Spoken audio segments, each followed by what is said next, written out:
today to feature the Sculpture Pin Curler. I know that many of you have seen that video in my, or that item in my pin curling video, and it was featured quickly in there.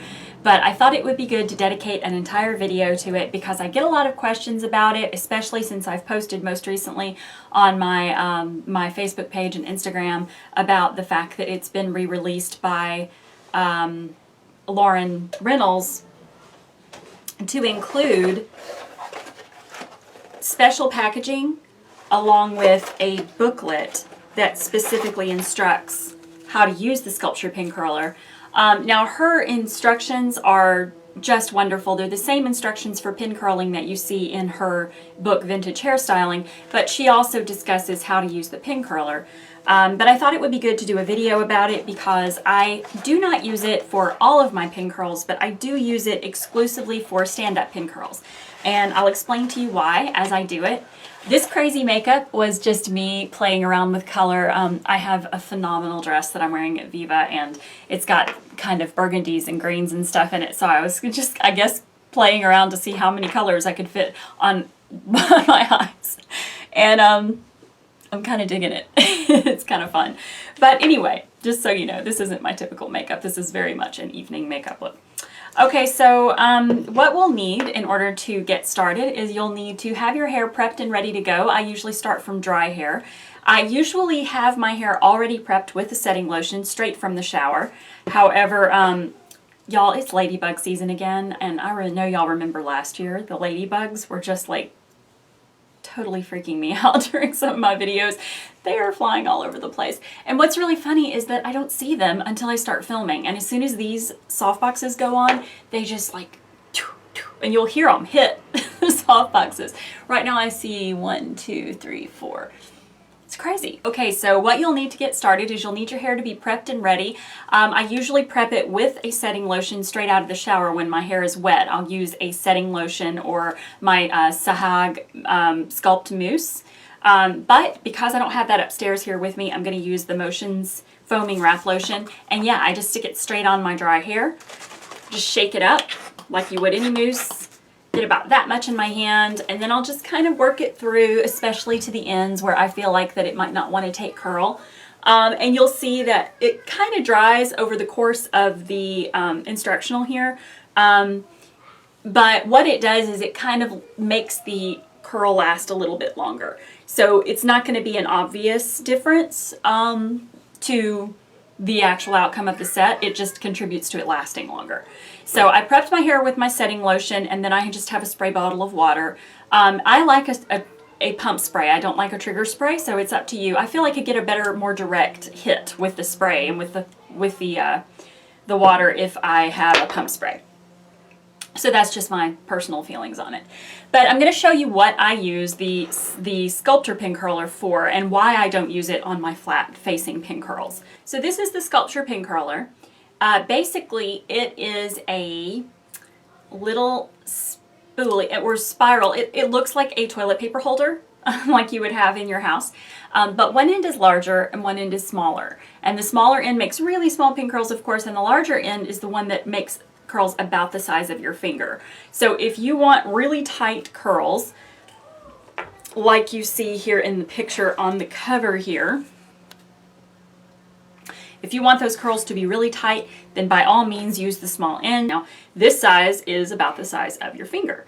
And this is the size that I typically like to do all over my head to make my sets last longer. Now, those of you who like to use a 2-finger width on your pin curls and get just a very, very soft, like Rita Hayworth style wave, those of you who do that are not going to get the most use from this tool, because it does not really work for larger pin curls. I had thought it would. Initially, I tried to get it to work by simply putting more hair on it, but the thing is, the end of the curl is still going to be this size, this circumference, so it's not going to give you that same wide wave as it would if you were wrapping your hair around 2 fingers. So for those of you who use that width for your pin curls, you may not find as much use for this. Those of us who use a 1-finger width are going to really, really love this tool. And I'll just show you what how I use it, and I think I'm repeating myself. So yeah, we're going to go ahead and get started. The way that I typically start my pin curl sets, and this is a setting pattern that a lot of you may really find useful because it gives you a lot of that 1940s very shaped wave in the front. So I'm going to do this setting pattern for you as kind of a killing two birds with one stone thing. So this is not only a tutorial using the pin curler, but it's also a tutorial for a hairstyle, even though we're not doing the brush out. So what I do first is I separate this front portion of my hair. I separate it straight across and include my bangs in that. And I'm going to take this clip and stick it behind. Okay, and then what I do is I take the small end, the large end, because this is the 1 finger width. Take the large end and I just poke it through the end and wrap the hair around the end. You'll see that there's some little pieces that poke up. And then what I'm going to do is I'm going to over direct this curl. Anytime that those little layers poke up, like in your bangs or whatever, just spray them wet. And then what you're going to do is just take this section and start to push it forward so that you're over directing. You see how I'm pushing it out this way, that way? That's what you want to do so that you can make sure that your curl is on base. So I've done all the way to my scalp, and now I just take my fingernail and I pull it off of the tool like that, and then I just take my pin curl clip and I stick it through. Now you can also start from the back to the front, and then I'm going to take this second one here. And because these are shorter pieces, I don't need to worry about getting too big a piece. This is not going to be the smallest size section here. You can see I got pretty much my bangs in 2 curls here. And then I just take the larger end again and tuck the ends in. And if you see any pieces come up while you roll, spray them and tuck them.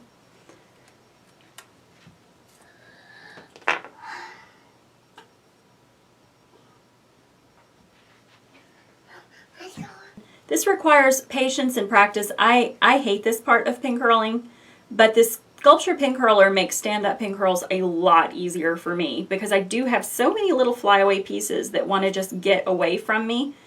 And that way I don't have to worry about those little pieces as much when I'm doing a stand-up pin curl. So I don't even do stand-up pin curls without this thing anymore. Now because this hair is on base, you don't have to worry about it being in the way of your other curls. You know how sometimes when you're doing hot rollers, you'll roll the hair back and it'll end up on top of the second section that you want to roll, so you kind of have to roll each section further and further back. Those of you who do this a lot know what I'm talking about. So you don't have to do that as much because they're on base. Now I'm taking this section. You can see it's about a 1-inch section.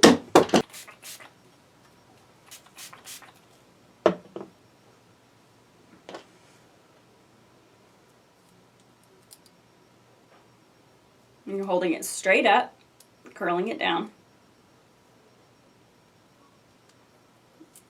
until it sits on the top of my head.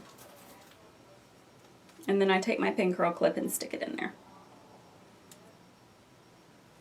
So I'm spraying all of this as damp as I can. It will still dry relatively quickly because there's no roller or anything, which that's the great thing about pin curls. And you can see how easy it is to just sleekly roll that curl in. And then just slide it off and pin it in place.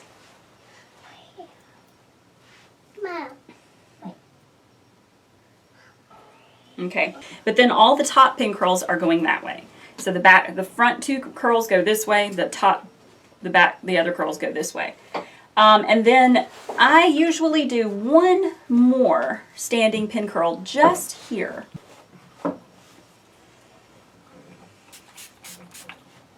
My little girl's doing a hairstyle on my dummy head. Why? He's super cute. Okay, and one thing I think helps when you're using this tool is to keep your thumb on the end so that the hair doesn't try to work its way off the end as you're rolling. Those of you who have purchased this tool probably know what I'm talking about. And if you want to see how I'm keeping my thumb on the end, And if you want to purchase this item, you can purchase it through HRST Books, which is Lauren Reynolds' site, or you can purchase it by clicking the link for Vintage Hair on my blog. Either one. The one through Vintage Hair is, I believe, not stateside, and HRST is stateside, so you kind of compare the shipping and all that. It's the same product.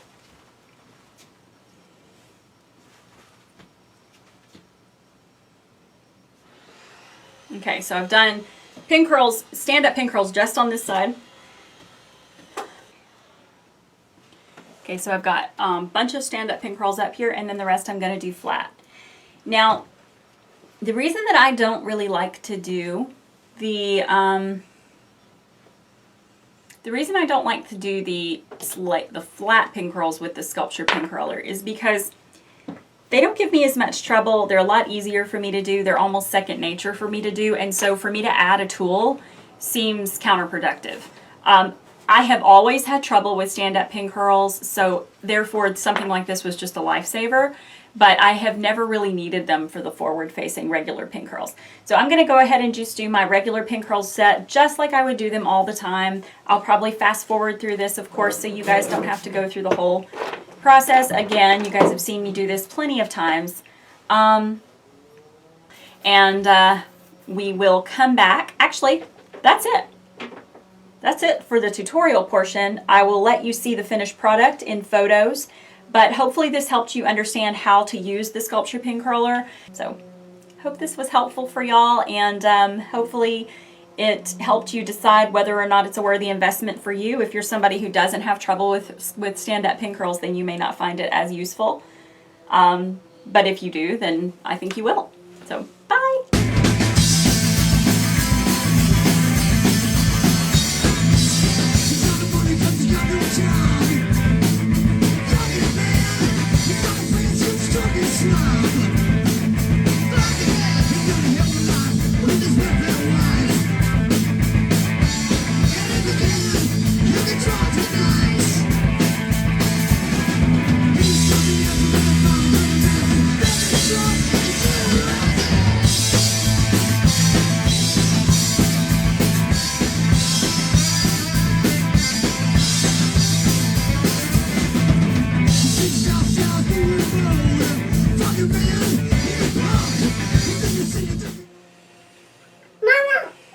I know, he's a ladybug. What's on your shadow, Gwen? 2 of them. They just really, really like my light.